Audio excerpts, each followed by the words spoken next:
बिस्मिल्लाहिर्रहमानिर्रहीम। अस्सलाम वालेकुम व्यूअर्स, आप देख रहे हैं डाइनिंग आवर कुकिंग विद आसमा शाह। आज हम झटपट से बहुत मज़ेदार चिली गार्लिक पास्ता बना रहे हैं। रेसिपी पसंद आए तो चैनल को सब्सक्राइब कर दें। बेल आइकन को ऑल पे कर देने से आपको वीडियो का नोटिफिकेशन सबसे पहले फ्री में मिल जाएगा। इस रेसिपी में हम ऑर्गेनिक लहसुन का इस्तेमाल करें। ये मेरे कज़न ने गाँव से भेजा है। लहसुन को हमने छील लेने के बाद धो लिया। आपको अंदाजा हो रहा कितने बड़े साइज की इसकी एक कली है। गार्लिक पास्ता की रेसिपी में ना आपने कभी भी लहसुन को पीसना नहीं है। लहसुन को स्लाइस में कट कर लेने के बाद अब हम इसे चॉप कर लेते हैं। मज़े की बात, ये गार्लिक इतने बड़े साइज़ का है कि जब हमने इसे चॉप किया तो 1 टेबलस्पून आसानी से बन गया, यानी 3 गार्लिक हैं तो 3 टेबलस्पून ये बन गया है चॉप करने के बाद। बस इसमें मेन तो गार्लिक ही है ना, वो तो हमने चॉप कर लिया। उसके बाद अब हम पानी को बॉयल करते हैं। इसके लिए हमने 1 लीटर पानी लिया है। इसमें आधी चाय की चम्मच नमक बिल्कुल मुनासिब रहेगा। आप अपनी मर्जी का कोई भी पास्ता यूज़ कर सकते हैं। जब पास्ता बॉयल करते हुए ना आपने एक बात का ख्याल रखना है, जब पानी बॉइलिंग पॉइंट पे आ जाए या बॉइलिंग पॉइंट पे आने वाला हो तभी आपने पास्ता को इसमें शामिल करने। यहाँ पे हमने 2 कप भर के पास्ता लिया है। पानी में डाल लेने के फौरन बाद से चम्मच से अच्छी तरह से मिक्स करेंगे ताकि आपस में चिपके नहीं। जब पानी बॉइलिंग पॉइंट पे आएगा तब से हम टाइम को नोट करेंगे। ये देखिए इसमें अच्छा सा उबाल आ गया। सो इस स्टेज पे हम हीट को बिल्कुल लो कर देते हैं। अब मैं आपको बताऊंगी कितना टाइम लगा है इसे बॉयल होने में। बॉइलिंग पॉइंट पे आ जाने के बाद जब से हमने हीट को लो किया 4 मिनट्स गुजर चुके हैं। सो यही परफेक्ट टाइम है।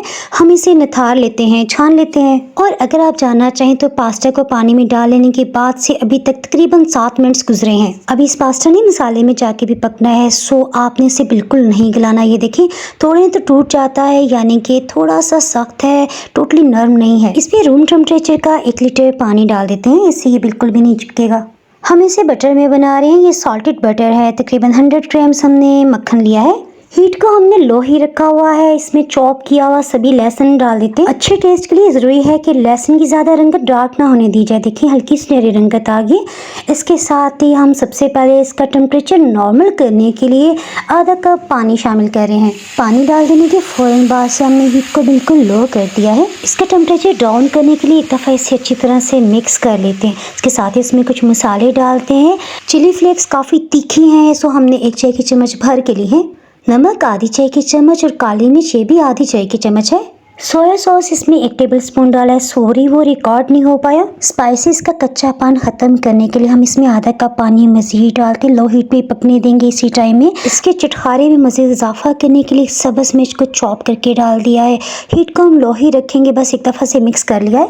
यहाँ हमने बड़े साइज का टमाटर लिया। इसमें से सिर्फ हम हाफ ही इस्तेमाल करेंगे। टमाटर के बीच वाले हिस्से को हम इस्तेमाल नहीं करें, सो इसे काटते हुए हमने अलग कर लिया है। टमाटर के पीसेस को लंबाई में काट लेने के बाद अब हम चौकोर पीसेस में कट कर रहे हैं। नेक्स्ट हम इसे मुट्ठी भर के हरा धनिया ले रहे हैं। इसे रफली काट लेने के बाद अब मैं आगे आपको ट्रिक बताती हूँ कि इसे फाइन कटिंग कैसे करें कि पास्ता एकदम खूबसूरत लगे। इसके लिए रफली काटे हुए धनिए को हमने ग्राइंडिंग जार में डाल दिया।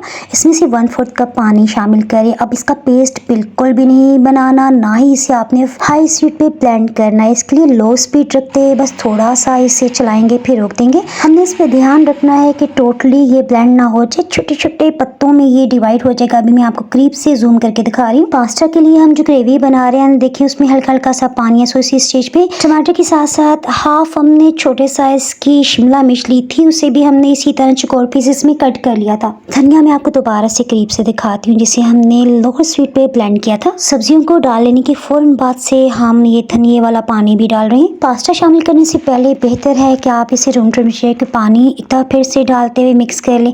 ये बिल्कुल खिला खिला सा हो जाएगा। पास्ता डाल लेने के बाद हमने हीट को मीडियम लो कर दिया है। अब हम इसे इतनी देर पकाएंगे जब तक इसका पानी अच्छी तरह खुश्क नहीं हो जाता। पास्ता में सभी फ्लेवर्स आ जाएंगे। धनिए का पानी खुश्क होने में तकरीबन 2 मिनट और 30 सेकंड्स लगे हैं। हमने इसे अच्छी तरह से उलटाते हुए मिक्स कर लिया। जैसे इसका पानी खुश्क हो गया हमने हीट को ऑफ कर दिया। पास्ता को हम सर्विंग बाउल में डाल देते हैं। ये देखें जो हमने धनिए की ट्रिक यूज़ की ना, कितनी खूबसूरत पास्ता की लुक आई है। डाइनिंग आवर पे आपको वेज रेसिपीज़ के साथ साथ चिकन पास्ता के भी बहुत सी रेसिपीज़ का लिंक नीचे डिस्क्रिप्शन बॉक्स से भी मिल जाएगा। कोफ्ता पास्ता की रेसिपी का लिंक ऊपर आपको आई बटन में नजर आ रहा होगा, उसे क्लिक करके भी आप ये रेसिपी देख सकते हैं। तो हमें याद रखें, फिर मिलेंगे किसी मज़ेदार सी रेसिपी या फिर व्लॉग के साथ। उस वक्त तक के लिए अल्लाह हाफिज़।